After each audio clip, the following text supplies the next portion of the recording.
এটা ছিল গতকালের গল্প। তোমাদের তো গতকাল আমি শেয়ার করেছিলাম যে গতকাল আমার ভাইয়ের জন্মদিন ছিল, আর আমি সেই জন্যই বাবার বাড়িতে এসেছি। তো এই যে দেখো আমাদের হিরো রেডি হয়ে গেছে সকাল সকাল। প্রতিবার তো সেরকম ছুটি থাকে না, তবে এবার জন্মদিনে ছুটি পেয়ে গেছে, তাই ওরা যাচ্ছে একটু পুজো দিতে। সত্যি কথা বলতে আমার ভাইয়ের বউটা খুবই লক্ষ্মী, কেননা আমার ভাই কিন্তু একদম সময় পায় না ওকে দেওয়ার জন্য, বা ওকে নিয়ে কোথাও ঘুরতে যেতে একদমই পারে না। ও কিন্তু সবসময় আমাদের সাথে এখানে ওখানে ঘোরাঘুরি করে। তবে কাল যেহেতু ছুটি ছিল, তাই আমরা বললাম যে যাও একটু দুজনে মিলে পুজো দিয়ে আসো। তো সকাল সকাল দুজনে রেডি হয়ে চলে গেল পুজো দিতে, আর আমি এদিকে বসে পড়লাম সবজি কাটতে। ও বলেছে যে তোমরা একটু কাটাকুটি করে রেখো, আমি এসে রান্না করব। তবে জানো তো কাল কিন্তু আমার মায়ের আর ভাইয়ের বউয়ের এক জায়গায় নেমন্তন্ন ছিল স্বাদ অনুষ্ঠানের। ওরা তো খাবে না, ওই আমরা খাবো, আর ভাইকে একটু কয়েক রকমের রান্না দেওয়া হবে দুপুরের খাবারে। তো তাই এদিকে পায়েস রান্না বসিয়ে দেওয়া হয়েছে, আর আমি সবজি কেটে ভাবলাম দু একটা রান্না করে রাখি। আর ততক্ষণে কিন্তু ও চলেও এসেছে ওরা দুজনে। তো এসে ও অনেক কিছু জোগাড় যন্ত্রণা করলো, অনেক কয়টা রান্না করলো, আর আমি একটা দুটো রান্না করলাম। তো দুজনে মিলেমিশে কিন্তু রান্নাটা করলাম, মা আমাদের জোগাড় করে দিচ্ছিলো। তো এইভাবেই আমাদের দুপুরের রান্নাটা হলো।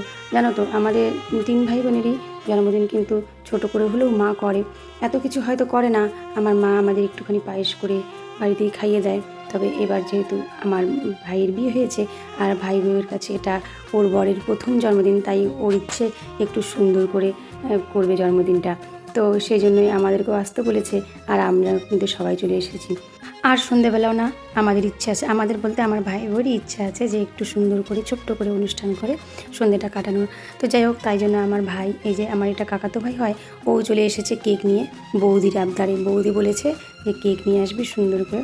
তো ভাইও কেক নিয়ে চলে এসেছে, আর এই যে চলছে এদিকে আমাদের সাজানো গোজানো। এদিকে আবার আমার দিদিরা যাবে বাইরে ঘুরতে, তাই ওদের আসে রাতের ট্রেন 9টায়।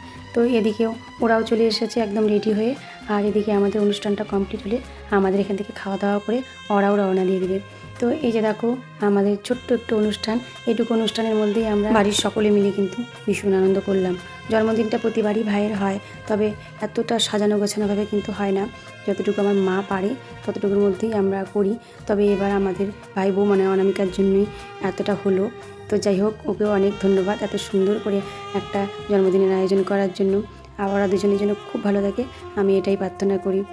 আমাদের এই ছোট্ট অনুষ্ঠানটা আমরা খুব তাড়াতাড়ির মধ্যে করে নিয়েছি, কেননা ওই যে বললাম আমার দিদিরা ঘুরতে যাবে বাইরে, তো তাই ওরা খাওয়া দাওয়া করে আমাদের টাটা জানিয়ে চলে গেল। তো চলো আজকের ভিডিওটা এতটুকুই থাক, তোমরা সকলে খুব ভালো থেকো, আর আজকের মতো টাটা।